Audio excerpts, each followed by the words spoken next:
আমাদের চ্যানেলে সম্প্রচারিত বক্তার বক্তব্য নিজস্ব মতামত। এর জন্য চ্যানেল কর্তৃপক্ষ দায়ী নয়। এই চ্যানেলে প্রকাশিত প্রতিটি অনুষ্ঠান কোনোভাবে ক্ষতিকারক বা অবৈধ কার্যকলাপ প্রচার করে না। এখানে সম্প্রচারিত প্রত্যেকটি অনুষ্ঠান শিক্ষামূলক উদ্দেশ্য নিয়েই তৈরি।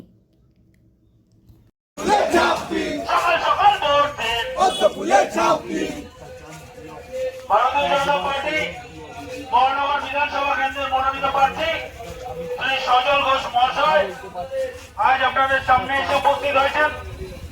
আপনাদের সকলের প্রার্থীর সঙ্গে সহযোগিতা করুন, সাক্ষাৎ করুন এবং আগামী 29 এপ্রিল আসন্ন বিধানসভার প্রার্থীর সঙ্গে সহযোগিতা করুন, সাক্ষাৎ করুন এবং আগামী 29 এপ্রিল আসন্ন বিধানসভা